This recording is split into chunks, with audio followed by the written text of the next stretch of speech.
Ingeniería Biónica de la UPAEP y actualmente estamos también llevando a cabo una investigación que es como que la secuencia, digamos, de este trabajo aquí en el posgrado de electrónica. Entonces, al inicio yo les voy a platicar un poquito sobre los fundamentos de las señales electroencefalográficas, que son los ritmos cerebrales, también los artefactos o distorsiones que podemos encontrar mientras registramos estas señales cerebrales. Y también les voy a platicar sobre para qué se hacen estas mediciones, ¿no? O sea, tenemos, por ejemplo, por un lado el Parkinson y también tenemos lo que es la epilepsia. Y nos vamos a centrar en la epilepsia de ausencia, que es la que nosotros estamos tratando de detectar justamente el inicio de un evento epiléptico de ausencia. Entonces, ya después de que vemos los fundamentos de las señales, vamos al procesamiento, que incluye un preprocesamiento y luego pues ya el algoritmo justamente que nosotros estuvimos haciendo para la detección y clasificación pues del evento epiléptico. Tras este algoritmo nosotros hicimos una interfaz gráfica para pues justamente mostrar los resultados y pues obviamente les voy a mostrar lo que se logró y cuáles serían las conclusiones del tema y asimismo los pasos a futuro que se tienen que realizar o que se piensa realizar. Entonces, comenzando con lo que son los fundamentos de las señales, pues tenemos este diagrama que están viendo en pantalla, en donde es o corresponde como que a un modelo general de la medición o del instrumento de medición en general, ¿no? Comenzando desde los sensores y terminando hasta el análisis de las señales. En el sensor, bueno, nosotros vamos a tener que capturar o vamos a querer capturar más bien las señales fisiológicas, en este caso las señales cerebrales que nosotros son, bueno, para nosotros son las que queremos analizar, pero pues también el mismo sensor nos va a proporcionar un ruido intrínseco del sensor y vamos a también capturar artefactos o distorsiones, es decir, señales que no corresponden a las señales que nosotros queremos capturar. Entonces, al final, cuando tenemos el sensor, lo que nos está capturando pues es la combinación de estas tres cosas. Entonces, para ello necesitamos hacer un procesamiento analógico, en donde aquí pues ya entra el amplificador de instrumentación, entran también los filtros electrónicos para quitar diferentes tipos de ruido o diferentes tipos de artefactos. Por ejemplo, podemos tener filtros pasabanda para que nada más dejemos pasar cierto rango de frecuencias, o también podemos tener un filtro notch para poder eliminar el ruido de la línea de alimentación.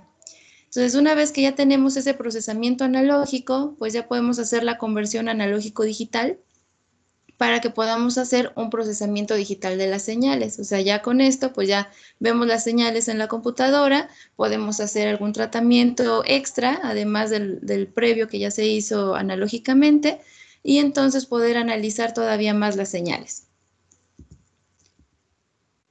Para ello, bueno, vamos a retomar un poquito lo que es nuestro cerebro, que ya sabemos que nuestro cerebro tiene dos hemisferios, el derecho y el izquierdo. Tiene 4 lóbulos, que son el frontal, el temporal, el occipital y el parietal.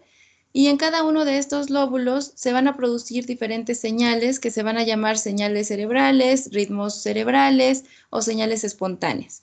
Entonces, cada una de estas señales son producidas en diferentes partes del cerebro y se producen dependiendo de la actividad que nosotros estemos haciendo. Por ejemplo, si nosotros estamos con los ojos cerrados pero relajados, pues vamos a encontrar señal alfa en la parte posterior de la cabeza. Si nosotros estamos concentrados tratando de resolver algún problema, pues vamos a encontrar beta en la parte frontal. Entonces, dependiendo de lo que estemos haciendo, pues van a ser las señales que nosotros vamos a estar visualizando más o en mayor medida en diferentes partes del cerebro.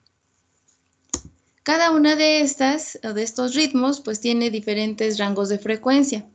En el caso de delta, pues delta tiene una frecuencia muy pequeña, o sea, es la más lenta, la onda más lenta, mientras que gamma es la onda más rápida, ¿no? Entonces, esta gráfica nada más es como en forma ilustrativa, no se presentan exactamente de esta misma o no tienen la misma morfología exactamente como le estoy presentando aquí. Simplemente aquí nada más muestro que son de diferentes frecuencias. Por ejemplo, la onda delta o el ritmo delta pues va de 0.1 a 4 Hz. Normalmente la vamos a encontrar en la región frontal y normalmente también la vamos a estar viendo en niños, en bebés, porque es cuando duermen, ¿no? O sea, cuando nosotros estamos dormidos podemos ver señales delta y a lo mejor un poquito de señales teta. Y entonces los bebés, como tienden mucho a dormir, pues es algo como muy natural que nosotros podamos observar este tipo de onda en los bebés.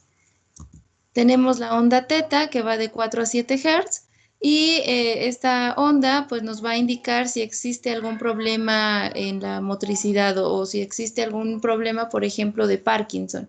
Es decir, a los pacientes que tienen Parkinson, cuando se ven sus ondas cerebrales, vamos a estar viendo una onda de 4 a 7 Hz y en las personas normales, pues en sí no estaríamos viendo esta onda cuando están haciendo alguna actividad con la mano. Entonces ahí está este tipo de onda, este ritmo, pues se ve más frecuentemente en los pacientes que tienen Parkinson. Luego tenemos la onda alfa, que como lo dije, pues está en la región posterior, tiene un rango de frecuencias de 8 a 12 Hz y tiene esta formita como de una onda sinusoidal, ¿no? Sinoidal, senoidal. Entonces, es muy característica esta forma de onda, o sea, nosotros la podemos ver muy fácilmente en los registros, en las mediciones, por su forma de onda y normalmente pues lo vamos a encontrar en los canales occipitales o parietales.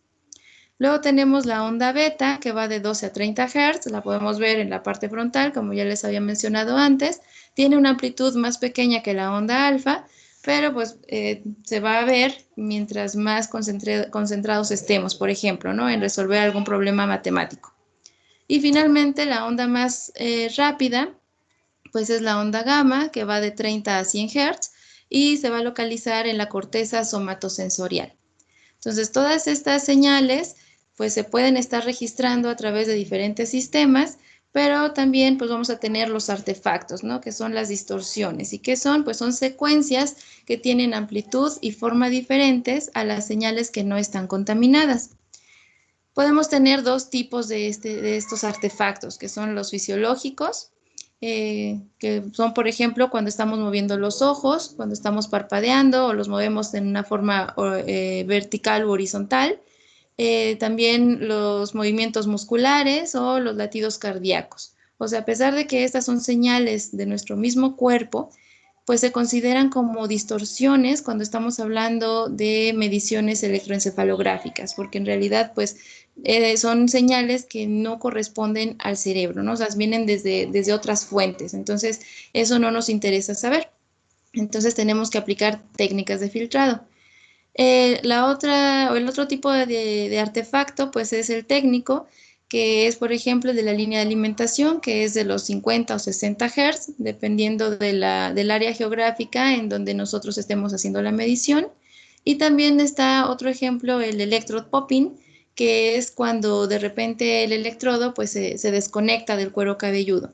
Y entonces este se presenta en uno o dos canales y pues nosotros tenemos que volver a conectar el electrodo para ya no tener este tipo de artefacto. Aquí vemos un ejemplo, también a manera de ilustración, de algunos tipos de artefacto. Estas son señales EEG de un sujeto sano que encontré en internet. Y pues bueno, aquí tenemos lo que son los electrodos y pues las señales respectivas, ¿no? Entonces, en este caso, este es un artefacto muscular. El artefacto muscular tiene una alta frecuencia. El artefacto ocular, que tiene esta forma, normalmente es como una curva hacia abajo o hacia arriba y lo vamos a poder localizar en los electrodos frontales porque son los que están más próximos al glóbulo ocular. Tenemos también el electrode popping, que como les digo, nada más se va a ver en uno o dos canales y es cuando de repente hay como un cambio drástico en la forma de la onda y entonces ya después lo volvemos a conectar y ya la onda vuelve a tomar su curso. Por ejemplo, pues es el artefacto del latido cardíaco. Y este tipo de artefactos, pues en sí vamos a corroborar o a comprobar que realmente es un artefacto dentro de las mediciones EEG si es que nosotros tuviéramos la dicha, por así llamarlo dicha, ¿no? De poder registrar no solamente las señales EEG, sino también las señales electrocardiográficas. Entonces aquí vemos, por ejemplo, las señales EEG y en rojo estamos viendo la señal electrocardiográfica. Entonces, si el complejo QRS o los picos de ese complejo estamos bueno, viendo que también coincide con unos piquitos en las señales EEG, pues entonces esos piquitos corresponden al artefacto cardíaco justamente. ¿Ok? No son parte de la señal cerebral, sino que corresponden al artefacto cardíaco. Y tenemos, bueno, en este caso otro tipo de artefacto muscular. Tanto este de ahorita como el que acabo de mencionar son de alta frecuencia. Uno duró menos segundos, otro está durando más tiempo. Ajá, pero bueno, es más o menos de esta morfología. Hay otros artefactos musculares que sí se ven como muy ruidoso y pues obviamente tenemos que aplicar diferentes técnicas de filtrado para que no estén escondiendo estos artefactos a la señal fisiológica que nosotros necesitamos analizar posteriormente. Las técnicas de filtrado pues pueden ser filtros normales, ¿no? O sea, filtros pasabajas, pasabanda, banda eliminada, o también técnicas de descomposición de señales como lo es el análisis de componentes independientes. Ahorita no les voy a platicar de esto, pero bueno, nada más es para que tengamos en cuenta que los artefactos deben de ser eliminados para que después podamos hacer nosotros un tratamiento de las señales fisiológicas cerebrales. Hay diferentes sistemas que nos van a permitir el registro de las señales EEG. Están desde los más simples, como este que estamos viendo ahorita en pantalla, que es el de una diadema de NeuroSky, que se llama Mindwave Mobile, que tiene nada más un electrodo que se conecta en la parte frontal y tiene otro electrodo que se conecta en el lóbulo de la oreja, que es como para la referencia.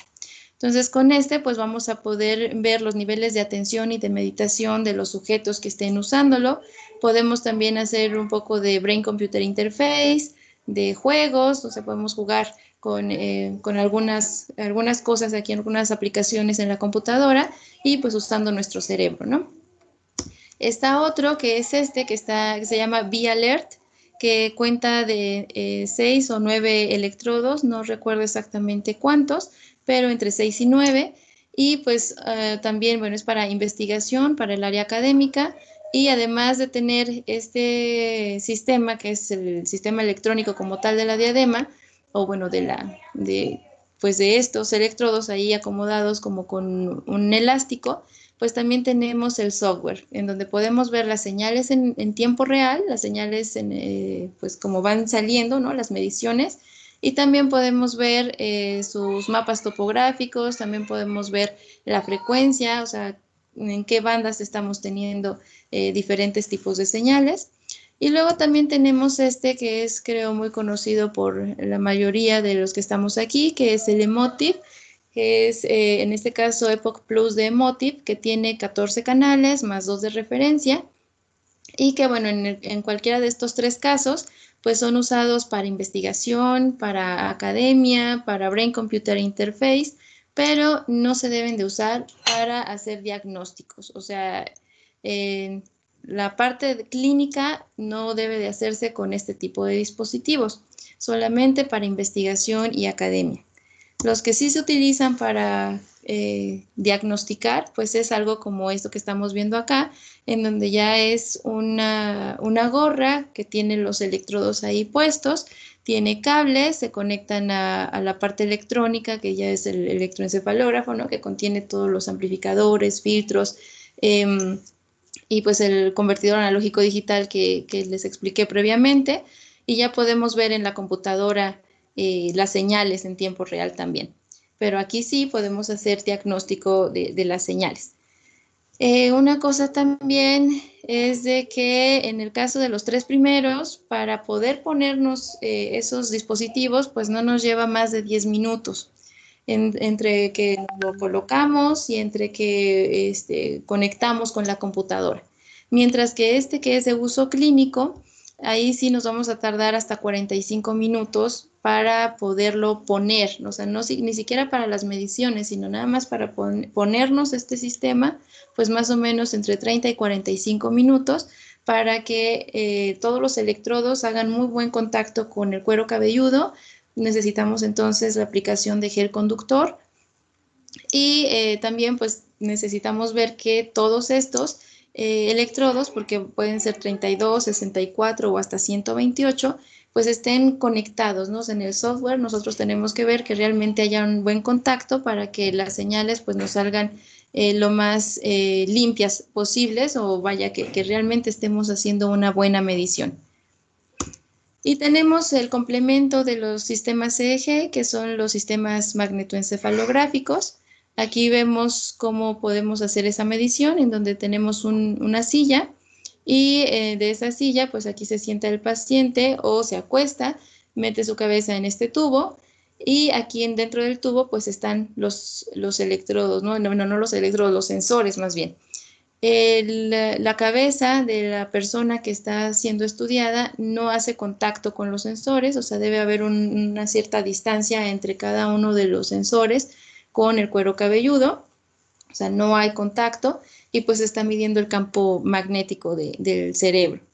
No es de que el EMG sea mejor que el EEG o al revés, sino más bien el EMG puede ver unas cosas que el EEG no, y también, bueno, se complementan. O sea, no podemos decir que es mejor hacerse un EMG, no, sino que más bien podemos hacer el complemento de ambos sistemas.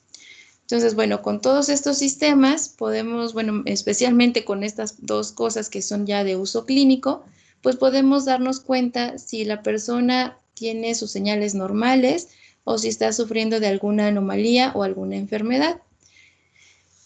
Para ello, nosotros tenemos que ver la distribución de la capucha, ¿no? Del gorrito que estamos viendo acá, con los electrodos. Entonces, la distribución que tenemos acá, pues sigue el Sistema Internacional 10-20. Eso quiere decir que tenemos una distancia del 10 o del 20% entre este punto y este punto, o entre este punto y este punto. Entonces, podemos tener también diferente densidad, como ya les había mencionado antes, podemos tener 14 electrodos, que son los del Epoch Plus, podemos tener 32, podemos tener 64 o hasta 128 canales, entonces pues se va haciendo más y más denso aquí. Internacional 10-20, en donde también dependiendo del hemisferio, pues van a ser los números, es decir, si tenemos en el hemisferio derecho, pues es números pares, y si no, si están en el hemisferio izquierdo, pues son números impares.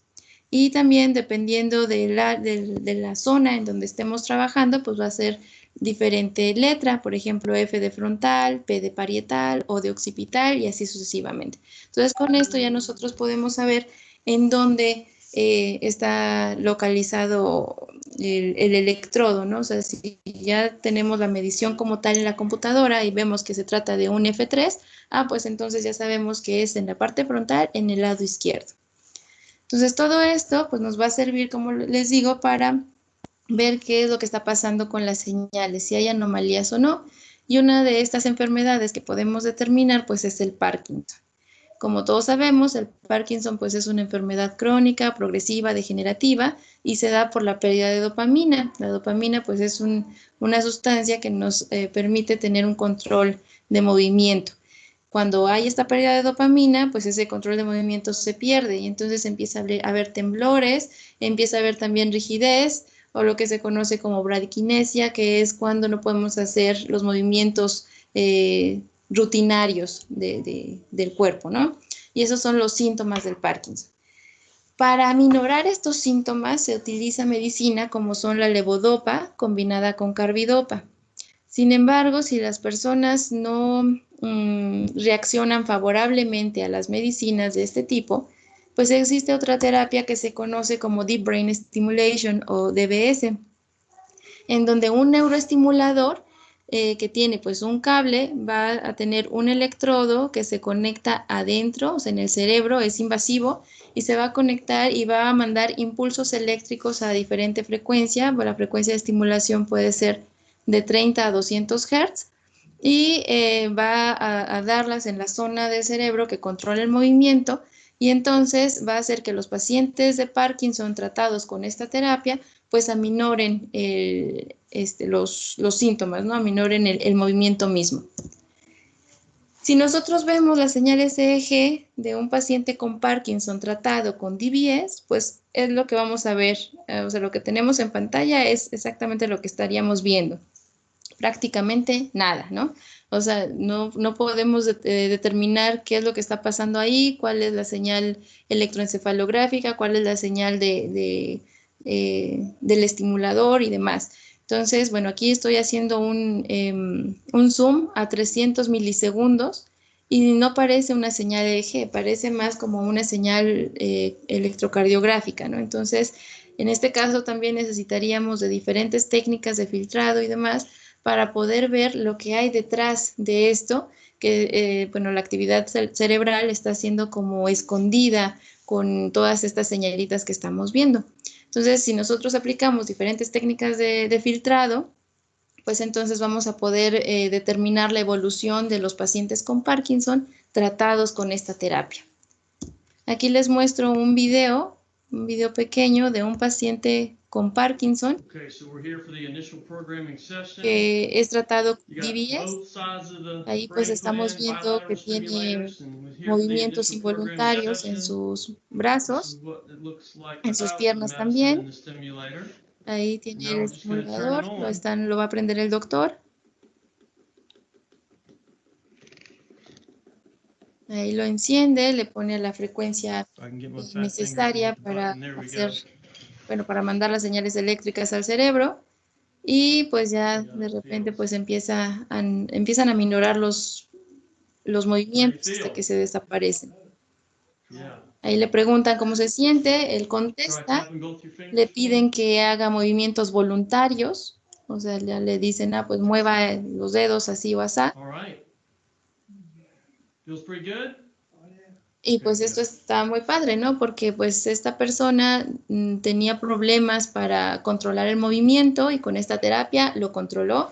Y también pues los pacientes con Parkinson tienden a perder el lenguaje de cierta forma, ¿no? O sea, ya no hablan de la misma manera. Entonces aquí ya le preguntan cómo se siente y él también es capaz de contestar. Entonces esta es una gran terapia. Obviamente depende de los pacientes, de si son candidatos o no, pero bueno, es también una alternativa para el tratamiento de Parkinson. Otra cosa que podemos nosotros ver con las señales EEG, pues es la epilepsia, ¿no? Que es justamente la pérdida de conciencia, aunque no en todos los casos hay pérdida de conciencia. Podemos tener epilepsia parcial o generalizada. La parcial es la que está localizada en cierta área del cerebro, y la generalizada es la que se puede ver en todos los electrodos vaya, que estemos midiendo. Un ejemplo de la generalizada, pues es la epilepsia de ausencia. También tenemos la clónica, tónica, tónico-clónica, mioclónica o atónica. Entonces, dependiendo de qué tipo de epilepsia estemos viendo, pues van a ser las diferentes características que necesitaríamos estar extrayendo. Nosotros nos vamos a centrar ahorita en la epilepsia de ausencia. Y aquí tenemos un ejemplo de este tipo de epilepsia. Como esta epilepsia es generalizada, pues la vamos a ver en todos los canales EEG. Aquí tenemos diferentes canales y en todos pues tenemos en rojo el evento epiléptico de ausencia. En azul tenemos la parte en donde no tenemos todavía el evento, o sea, son señales más o menos normales, pero después ya tenemos el evento epiléptico de ausencia. Este evento epiléptico puede durar entre 5 y 10 segundos o incluso hasta 20 segundos. Normalmente se da este tipo de epilepsia de ausencia en niños menores de 11 años.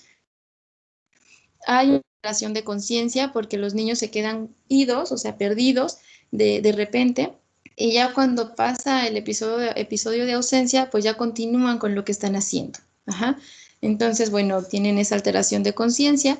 Otra característica también es de que tiene, bueno, la parte del evento epiléptico está conformado por una onda y una espiga, o sea, tiene esta forma, onda espiga, o en inglés pues es spike and wave, y tiene más o menos una frecuencia de entre 3 y 5 Hz.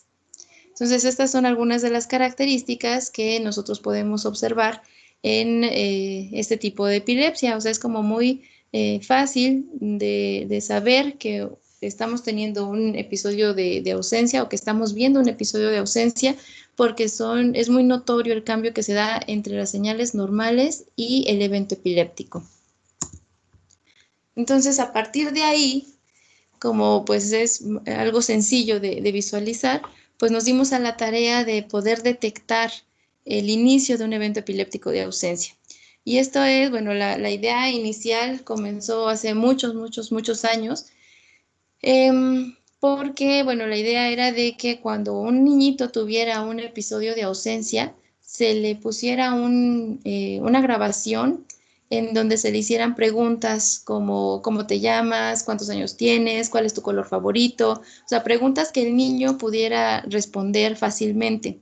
Y esto con la finalidad en sí de que cada vez que el niño estuviera en un episodio de ausencia y escuchara esa grabación, el episodio de ausencia disminuyera en tiempo y ya no tuviera al final como un déficit de atención. Eso fue como que la idea original.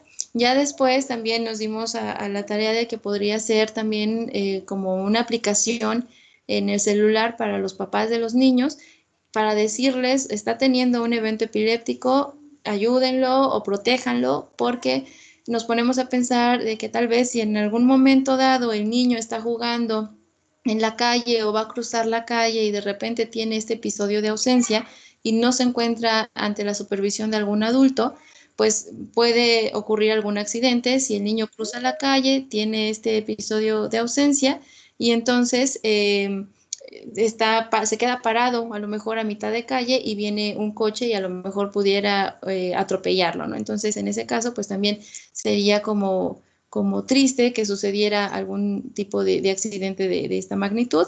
Entonces, por eso también surgió la idea de a lo mejor ayudar haciendo esta aplicación para los papás de los niños. Pero por el momento, pues nada más tenemos lo que es la detección de un evento epiléptico y lo comenzamos usando, bueno, siguiendo estos pasos, ¿no? O sea, tenemos la señal original, hacemos una normalización de las señales, un filtrado, es decir, un preprocesamiento. La normalización consiste en eliminar el valor medio y en tener una varianza unitaria. Ese es un preprocesamiento que normalmente se hace en las señales electroencefalográficas, quitar el valor medio, hacer su varianza unitaria y entonces una vez teniendo esto, o sea, ya estando normalizadas las señales, pues las filtramos.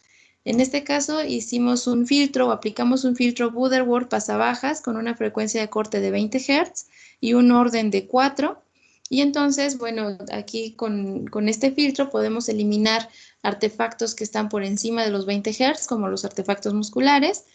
Y pues bueno, todavía vamos a seguir teniendo artefactos oculares porque los oculares están en más bajas frecuencias, pero los musculares pues ya los estamos eliminando y así estamos evitando que tengamos unos cálculos estadísticos pues que pudieran no ser tan buenos a la hora de que estemos haciendo la clasificación. Entonces, una vez que ya normalizamos, que ya filtramos, que ya quitamos los artefactos musculares, entonces ahora sí calculamos la parte de la varianza y la kurtosis, ¿no? Que la varianza pues es la medida de dispersión que hay con respecto al valor medio y la kurtosis pues es qué tan picuda es la distribución de mi señal. Si mi kurtosis es positiva, pues entonces estoy teniendo una distribución picuda o que tiende a ser picuda, que es una supergaussiana. Si la kurtosis es negativa, pues entonces mi distribución pues tiende a ser una distribución normal, una subgaussiana. Y si la kurtosis es igual a 0, pues entonces la distribución es gaussiana. Entonces vimos que con la varianza y la kurtosis podemos determinar características de las señales durante el evento epiléptico de ausencia. Y entonces las tomamos para que nos ayudaran a hacer esta clasificación, que la clasificación finalmente es a través de umbrales. Entonces es una clasificación relativamente sencilla. Entonces, ya que tenemos este proceso, ¿no? Este seguimiento de pasos, lo que hicimos primero fue hacer una segmentación de la señal. Es decir, aquí tenemos una señal electroencefalográfica de un paciente que tiene epilepsia de ausencia, en donde aquí en esta parte que es a partir de 640 segundos hasta casi 660 tenemos el evento epiléptico de ausencia. O sea, es bastante notorio que ahí tenemos el evento epiléptico. Entonces, lo que hicimos fue sacar segmentitos de 1 segundo, de 0.5 segundos y de 0.2 segundos. Hicimos esas 3 pruebas. Entonces, a cada segmento le calculamos la varianza y la kurtosis. O sea, la varianza, digamos que cada rayita aquí es un segmento, entonces por cada uno de estos segmentos hicimos el cálculo de varianza y de kurtosis. Entonces, al final, pues vamos a tener una serie de valores de varianza y de kurtosis, como los que tenemos aquí. Entonces tenemos otra vez nuestra señal con el evento de ausencia y tenemos la varianza, que es la que tenemos aquí, y la kurtosis. Entonces en la varianza nosotros vimos que cuando no tenemos episodio de ausencia, la varianza es muy pequeña. Y entre más nos acerquemos al evento y cuando ya estamos en el evento, pues la varianza se dispara mucho. Y ya luego otra vez vuelve bueno, más bien termina el evento epiléptico de ausencia y entonces pues ya tenemos ceros aquí, ¿no? O sea, bueno, casi ceros, o sea, valores muy pequeños. En cuanto a la kurtosis, nos dimos cuenta que cuando no tenemos evento epiléptico, los valores casi todos son negativos. Mientras que cuando ya tenemos el evento epiléptico, entonces esos valores se vuelven positivos, o sea, hay más valores positivos durante un evento epiléptico. Entonces, a la hora de que estamos analizando las señales, pues vimos esa parte de la varianza y la kurtosis y comenzamos entonces con el proceso de clasificación. Es decir, si mi varianza en el segmento N era menor a 0.1, pues entonces esa varianza no me servía porque se trataba de varianza que estaba no en el evento epiléptico, sino antes, y entonces la poníamos a 0. Si la kurtosis era negativa, también la poníamos a 0 en ese segmento. Entonces, esto que estamos viendo aquí se convirtió en esto que estamos viendo ahora. Entonces, esto ya van a ser 0, 0, 0, 0 y van a tener valores diferentes de 0 cuando tenemos un evento epiléptico de ausencia y luego otra vez ceros. En el caso de la kurtosis, pues todo va a ser 0, o sea, cuando sea negativo, ya cuando sea un valor de kurtosis positiva, pues va a tener ese valor de esa kurtosis, ¿no? Entonces estamos viendo que justamente en el evento epiléptico tenemos más valores positivos. Entonces vimos también que, bueno, con estas dos cositas, pues ya como que nos dimos una idea de por dónde iba la cosa, ¿no? Para poder hacer la detección usando la varianza y la kurtosis. Pero también vimos que cuando teníamos artefactos oculares, por ejemplo, que esos no los podemos quitar con el filtro que pusimos al inicio, entonces también la varianza se hace más grande. Y vimos que a lo mejor ese podría ser un problema de que pudiéramos tener un falso positivo, ¿no? Una falsa detección. Entonces, para evitar esta falsa detección, contamos el número de segmentos que teníamos en un artefacto ocular, de unos segmentos consecutivos, ¿no? Que tuvieran una varianza grande. Entonces ahí vimos que como el artefacto ocular puede durar a lo mejor máximo tal vez 1.2 segundos, pues van a ser hasta 3 segmentos consecutivos y estamos tomando segmentos de 0.5 segundos, a lo mejor van a ser hasta 3 segmentos consecutivos que tengan una varianza alta. Entonces dijimos, bueno, pues mejor entonces lo que vamos a hacer es considerar 4 segmentos consecutivos de la varianza. Si hay 4 segmentos consecutivos de varianza positiva, entonces vamos a guardarlo en un vector al que llamamos seg-consec, ¿no? De segmentos consecutivos. Y una vez que ya tenemos ese vector de segmentos consecutivos, o sea, vamos a estar anotando el índice de cada uno de esos segmentos consecutivos, pues le vamos a aumentar 2 antes y le vamos a aumentar 2 al final de este nuevo vector. ¿Por qué 2? Porque nos dimos cuenta que la kurtosis se aparece positiva cuando son al menos 2 segmentos antes de que la varianza empiece a decir, aquí tengo un evento epiléptico. Entonces, como la kurtosis empieza un poquito antes a ser positiva, por eso le pusimos más menos 2 segmentos. Entonces, ya con eso, pues ya dijimos, bueno, ya tenemos lo de la varianza, la kurtosis, pero aún así comparamos los segmentos consecutivos que acabamos de poner en el vector, ¿no? Que son 2 segmentos antes, todo este segmento que tiene varianza positiva, más otros 2 segmentos después, y lo comparamos con la kurtosis positiva. Y comenzamos a guardar los índices en donde coincidieran estas dos cosas. Y entonces ese vector o ese nuevo vector se va a llamar comp_var_kurt, que es la comparación entre varianza y kurtosis. Entonces ya con esto ya tenemos más o menos la forma de decir, aquí tengo el inicio de un evento epiléptico de ausencia. ¿Y cómo lo hicimos?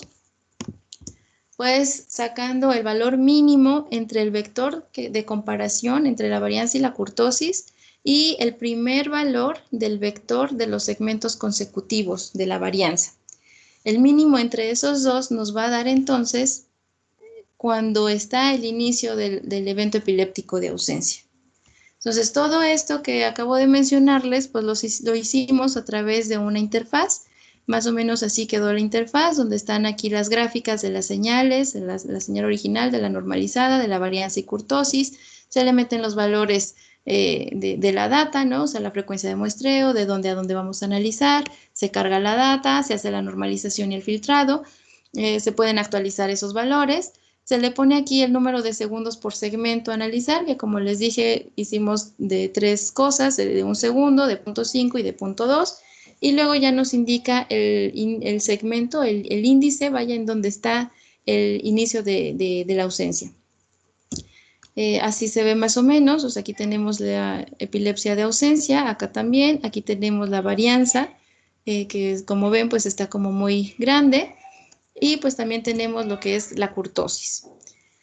Y bueno, aquí bueno, nos da, de esto es el inicio de un marcador que nos da la data de que ahí está el inicio del episodio de ausencia. Y según el algoritmo que hicimos, pues nos da que el inicio es inclusive un poquito antes de que este ocurra. Aquí cabe mencionar también que lo estamos haciendo obviamente todo offline, o sea, ya tenemos nosotros las señales y ya estamos haciendo los cálculos con las señales que ya tenemos. Todavía no lo tenemos en una forma online, ¿no? Entonces ese sería como que un paso a seguir, un paso a futuro, pero bueno, al menos aquí ya tenemos el inicio del episodio de ausencia. Y bueno, también aquí, por ejemplo, tenemos un artefacto ocular en donde si vemos, o sea, me voy a regresar tantito, aquí tenemos la varianza que está alta, que está positiva, y pues también la kurtosis, que también es positiva. Entonces, podríamos tener un falso positivo en este caso, pero no lo tenemos. ¿Por qué? Porque habíamos dicho que si teníamos 4 segmentos consecutivos de varianza alta, entonces teníamos, y aparte la kurtosis era positiva, entonces teníamos un episodio de ausencia. Y en este caso nada más tenemos 3 varianzas consecutivas, ¿no? 3 segmentos consecutivos cuya varianza es grande. Entonces ahí podemos asegurar que no estamos teniendo una falsa detección o que el algoritmo no me va a hacer una falsa detección en esta parte debido a que su varianza es alta. Al menos no cuando tenemos 0.5 segundos por segmento. Este es un video pequeño también de cómo funciona esta interfaz gráfica.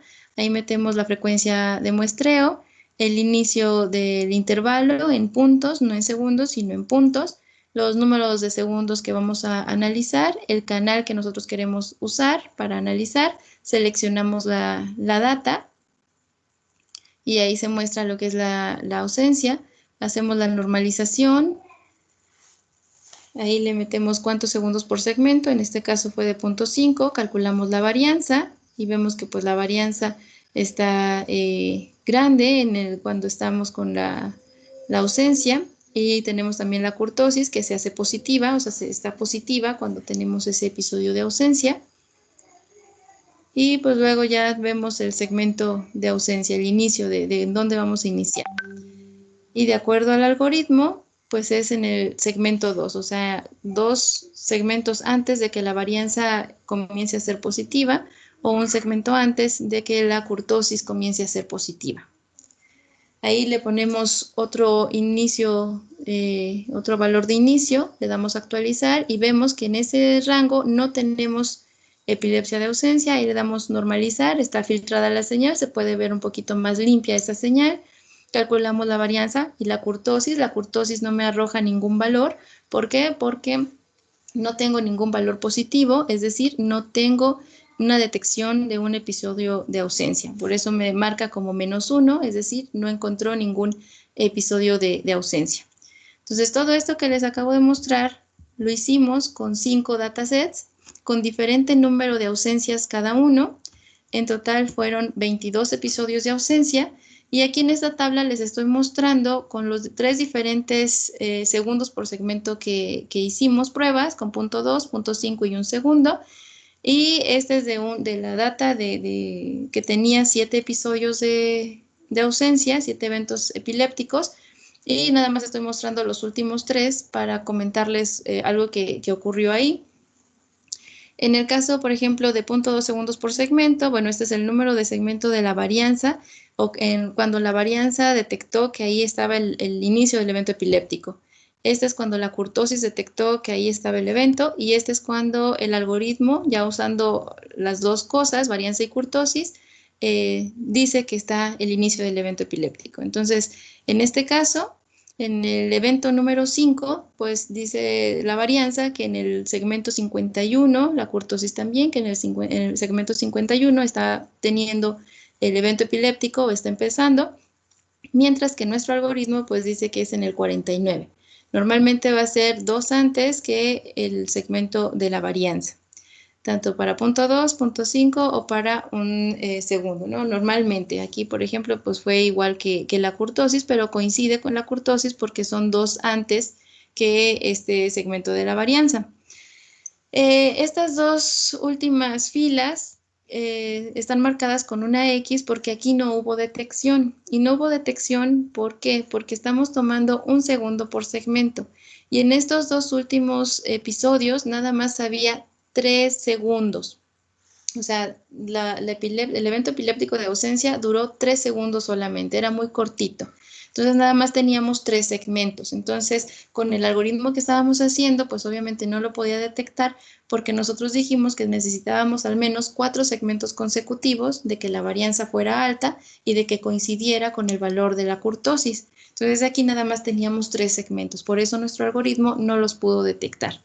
Entonces, debido a esto, nosotros nos dimos a la tarea de buscar qué tan eficiente era nuestro algoritmo y entonces estuvimos pues checando todos los 22 episodios y viendo si había una buena detección y resulta de que cuando teníamos 0.2 segundos por segmento, en 95% de los casos, es decir, 21 de 22, teníamos una detección del evento. En el caso de 0.5 segundos por segmento, pues nada más teníamos el 90, bueno, no tuvimos el 90% de efectividad, es decir, en 20 de los 22 casos pudimos hacer la detección de los eventos epilépticos, mientras que cuando teníamos 1 segundo por segmento, pues teníamos nada más el 82%, ¿no? Que es 18 de 22 casos. Entonces, de acuerdo a estos resultados, uno podría pensar que cuando tenemos 0.2 segundos por segmento, pues es el mejor de los escenarios porque nos está detectando la mayor parte de los casos, ¿no? Solamente uno no detectó. Sin embargo, si nos vamos a la otra parte de qué está detectando cuando no debe de detectar, o sea, por ejemplo, si tenemos los artefactos oculares y los está detectando como positivos, pues no tendríamos un buen algoritmo, ¿no? Entonces, en este caso, 0.2 segundos, pues se prestaría más a que tuviéramos una falsa detección cuando tenemos artefactos oculares, porque ahí estaríamos teniendo 0.2 segundos el cálculo de la varianza y de la curtosis. Y si el evento más bien el artefacto del parpadeo tiene más de 4 valores consecutivos, porque ya ahora ya son 0.2 segundos, pues entonces vamos a tener esa falsa detección. Entonces, en realidad, pues sí está muy bien que tengamos con 0.2 segundos el 95% de efectividad, pero falta ver también la otra parte que es cuando no tenemos evento epiléptico, que no lo está detectando como evento epiléptico.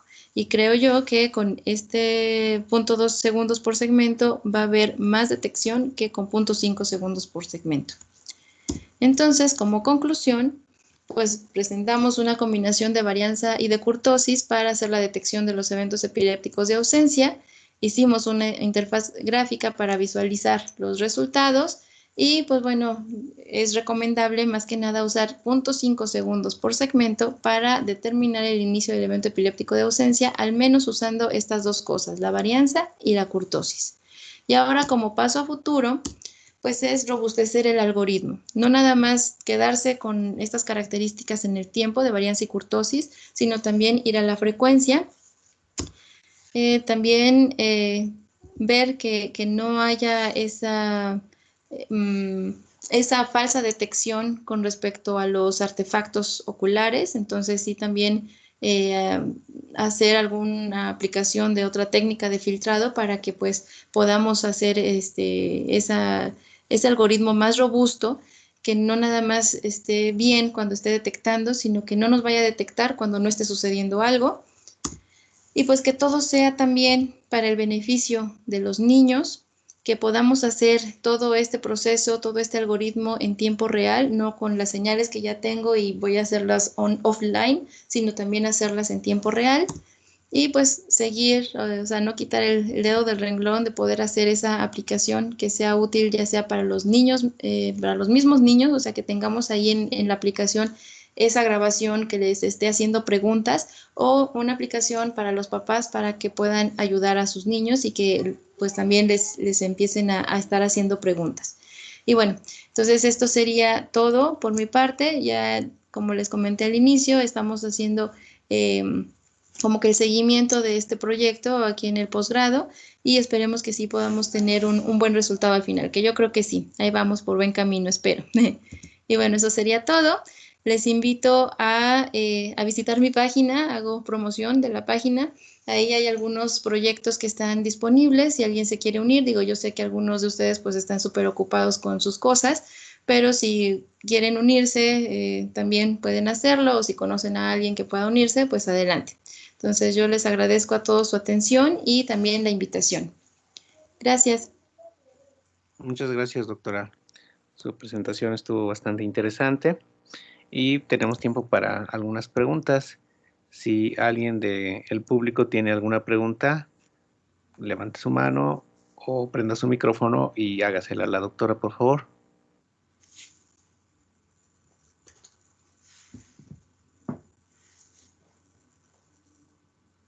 Bueno, mientras alguien se anima a preguntar, tomo la iniciativa. Y Vale. bueno, primero me gustaría mencionar que este tema que nos presenta Salina es parte de la frontera del conocimiento.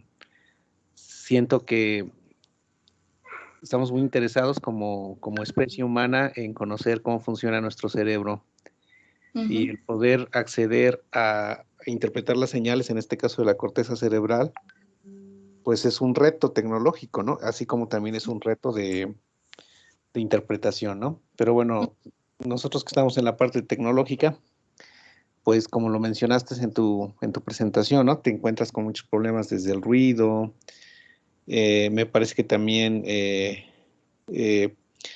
algo que podría llegar a ser problemático, no solamente la adquisición y el procesamiento, sino y los artefactos y todo lo que nos mencionaste, es si tú eh, piensas que todas las actividades que realizamos como personas está involucrado el cerebro, o sea, el cerebro tiene que mandar señales de alguna forma, si queremos movernos, si estamos pensando en algo, etcétera. Y a lo mejor lo que tú estás midiendo, en el caso del que nos presentaste, es el caso epiléptico, ¿no? El caso de tratar de que sea útil, ¿no? Para ayudar a personas con este padecimiento, a niños más en concreto.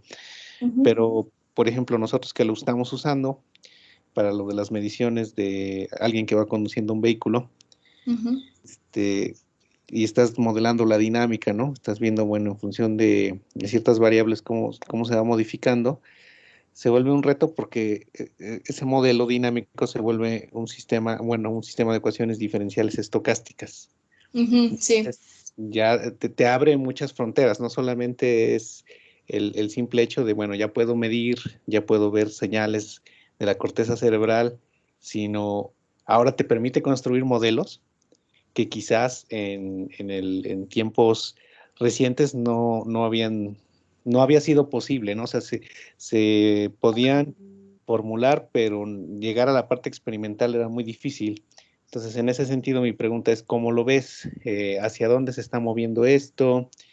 Eh, o a lo mejor está más por el lado tecnológico, de tratar de llegar no solamente a detectar las de la corteza, sino también las señales de la parte más profunda del cerebro. ¿Qué nos podrías mencionar ahí? Pues sí, o sea, sí está complicado poder comprender en su totalidad el cerebro.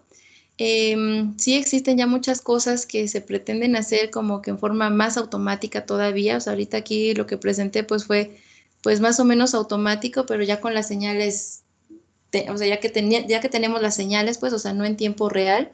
Y entonces hay cosas que se pueden, bueno, que se están haciendo, que se están tratando de hacer como que en tiempo real y que todo sea como muy automático.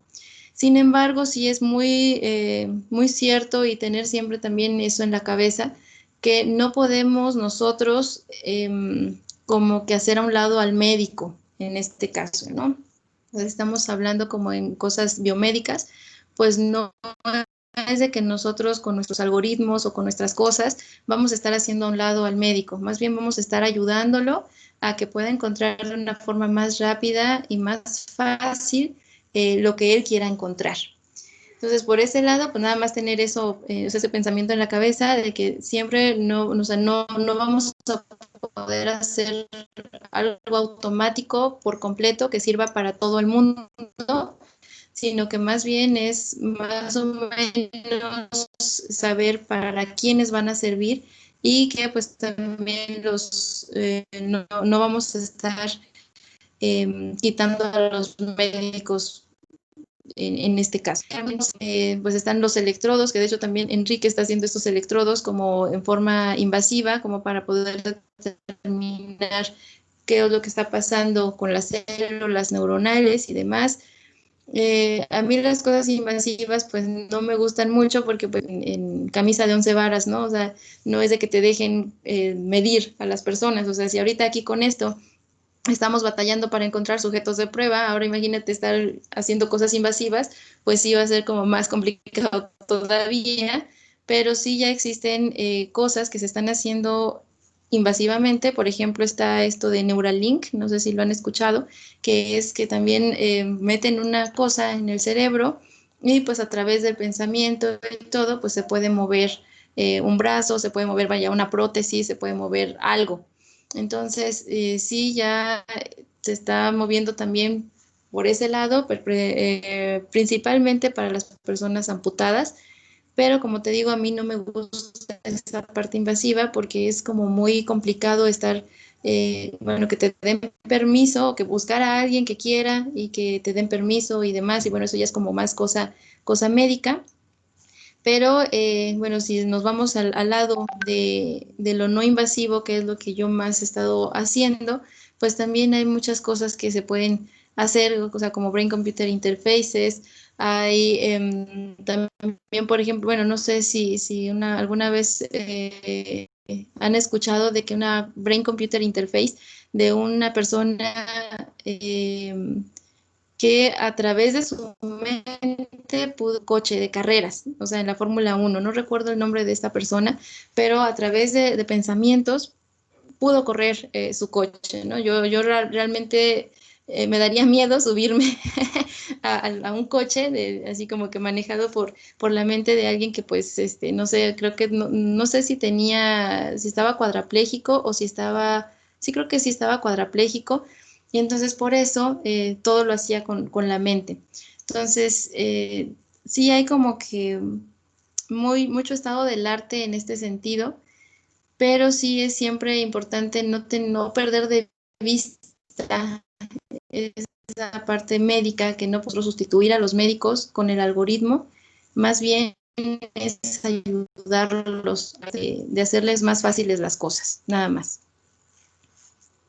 Muchas gracias. ¿Alguien del público que quisiera preguntar, hacer algún comentario? Sobre todo los que están trabajando en esta área.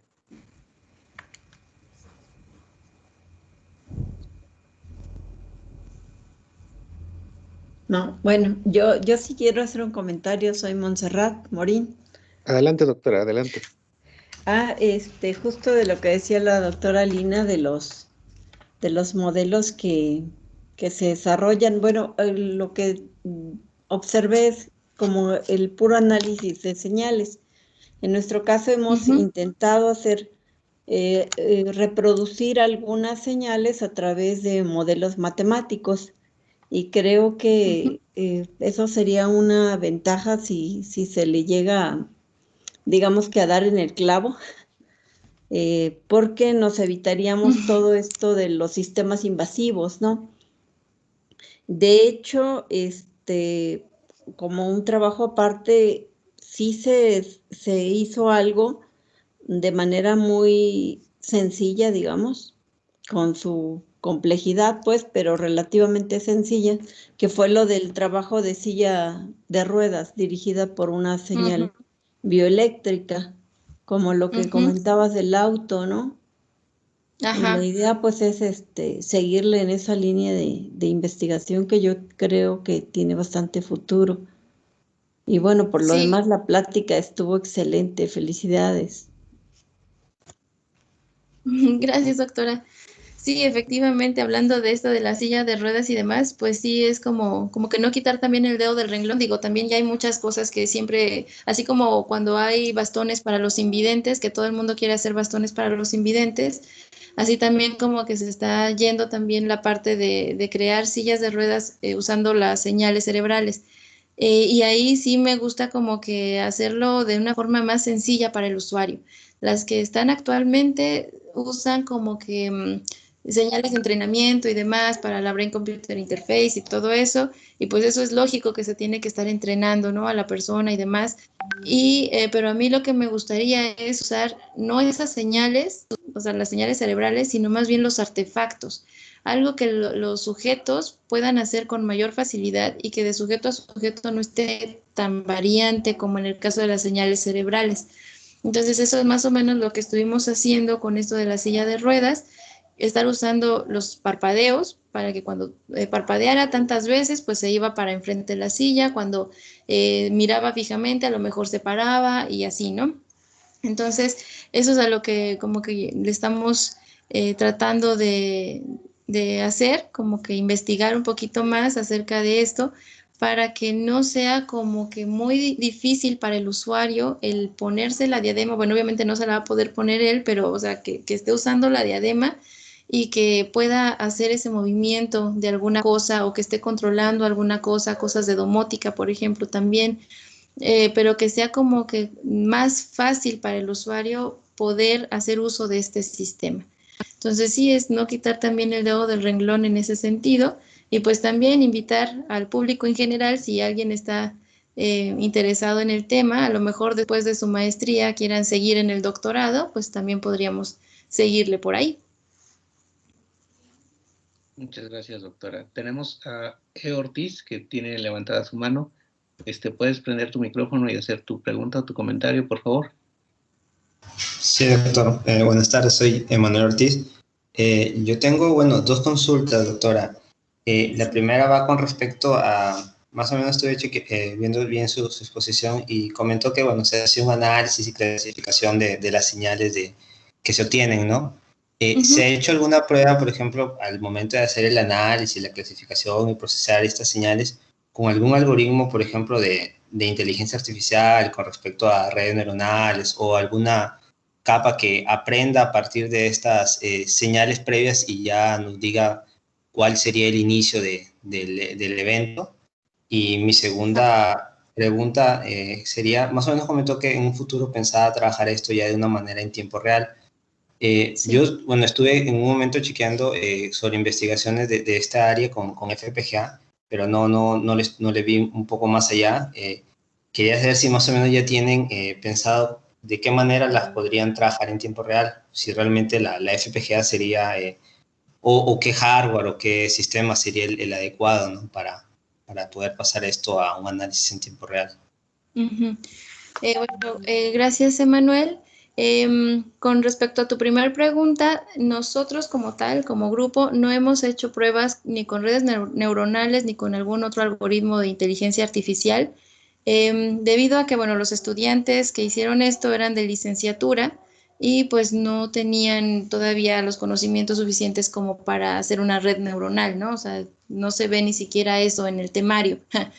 Entonces, pues por eso se hizo a través de umbrales, o sea, algo muy simple, pero sí para robustecer se podría hacer con una red neuronal o con algún otro clasificador como más robusto justamente para poder hacer esta clasificación de las señales en una forma que ya no sea a través de umbrales solamente.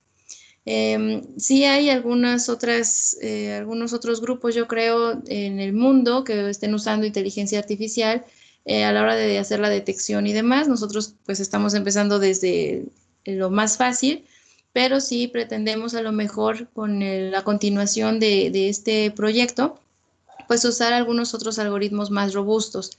Ahora, con respecto a la segunda pregunta de en tiempo real, pues bueno, justamente también uno de sus excompañeros, no sé si también de automatización era, pero hizo uso de un FPGA para poder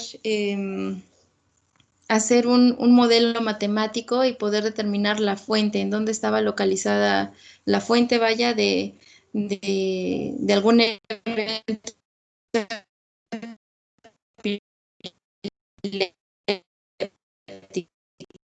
¿no? O sea, se simuló un evento epiléptico y él pues tuvo que usar en donde estaba situada la fuente. Sí hubo muchos problemas, o él tuvo muchos problemas para poder llevar a cabo su proyecto con un FPGA, del FPGA que estaba usando en su momento, y tuvo que migrar a un FPGA más grande. Entonces aquí en este caso, con una cosa así se me hace como algo complicado el estar usando FPGA, o a lo mejor existen, no sé, como más de mayor potencia, bueno, que tengan mayor capacidad de almacenamiento y demás, y que a lo mejor sea útil poder usarlo. Entonces a lo mejor sí puede ser una opción. Por el momento, pues todavía no pensamos en esa parte. Ahorita estamos más en acción, o sea, buscar un algoritmo más robusto para hacer la detección, encontrar las características suficientes para hacer la detección. No descartamos la idea, sí, de usar un FPGA, pero no estamos todavía totalmente convencidos de que sea bueno para hacerlo en tiempo real todavía. Muchas gracias, doctora. ¿Alguien más que tenga alguna inquietud que preguntarle a la doctora?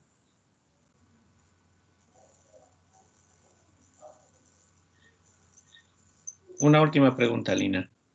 Sí.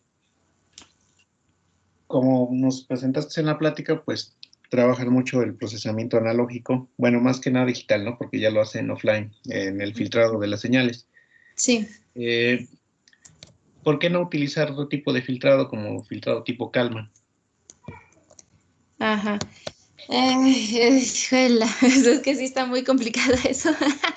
Resulta de que sí estuvimos aplicando filtros Kalman, no para esto, sí para otras cosas, y se llevaba mucho tiempo de procesamiento. A lo mejor por el tipo de filtro que estábamos empleando, o sea, sí era un filtro Kalman, pero era como para sacar los coeficientes y luego pasarlos a ICA, al espacio de estados, y bueno, como que era para pasar de un dominio, bueno, no de un dominio, de un espacio a otro. Entonces ahí se tardaba muchísimo en estar haciendo esos cálculos. Entonces, por lo mismo, o sea, queríamos empezar con lo más simple, que es tener un filtro pasabajas, no necesitamos como que más, al menos para quitar los artefactos musculares, o sea, no necesitas algo más pro, como un filtro Kalman para quitar más cosas, sino más bien con un filtro pasabajas bastaba. Si ya quisiéramos quitar todo lo demás, entonces a lo mejor sí podríamos emplear otro tipo de filtrado, o sea, no nada más un filtro pasabaja simple, sino no un filtro Kalman, pero sí técnicas de descomposición de señales que lo vayan haciendo por bloques. No, o sea, si lo queremos hacer en tiempo real, pues no con toda la señal como tal, sino irlo haciendo también así por segmentos. Pero sí, o sea, no hemos usado Kalman para esta cosa, o sea, este tipo de situaciones, primero porque son más difíciles, siento yo, que un simple filtro Butterworth. Luego, porque bueno, tengo esa experiencia de que a la hora de que hicimos el cambio de un espacio a otro espacio, se tardaba mucho tiempo. Y bueno, a pesar de que sí teníamos resultados muy buenos, muy buenos, pues se tardaba mucho tiempo. Entonces, pues si lo queremos hacer, digamos, en este caso en tiempo real, tal vez nos va a consumir todavía más tiempo el estarlo haciendo de esa otra manera. Muy bien, Alina, muchas gracias. Ujú. ¿Alguna otra intervención por parte del público? Chicos, ¿alguna pregunta?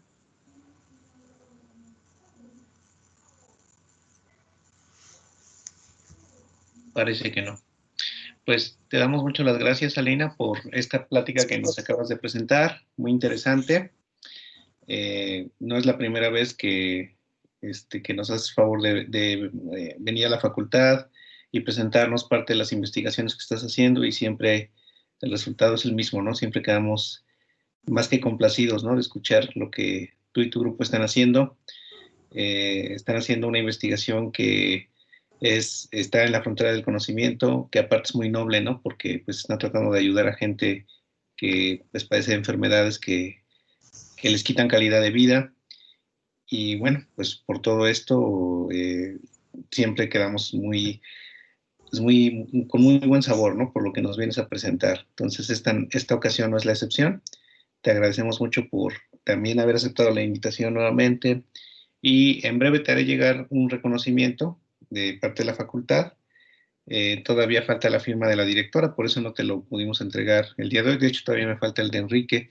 También yo creo que se los voy a hacer llegar de manera conjunta y espero que en el futuro nos puedas volver a presentar avances de lo que estás haciendo con tu grupo en tu investigación de esto de las señales de la corteza cerebral y las aplicaciones que vayan ustedes haciendo.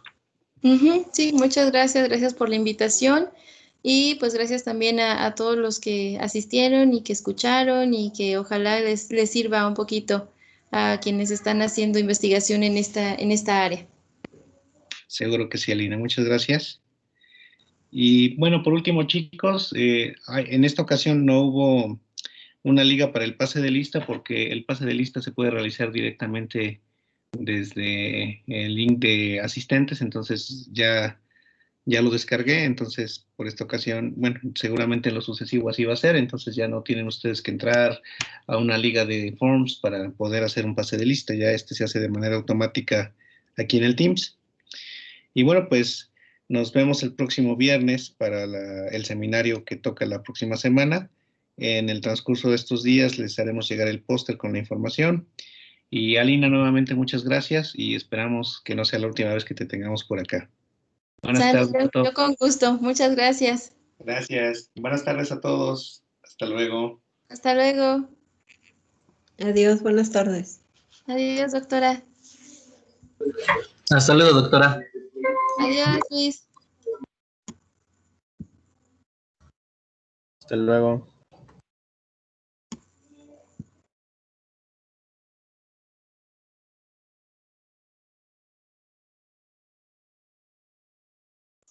Hasta luego y felicidades.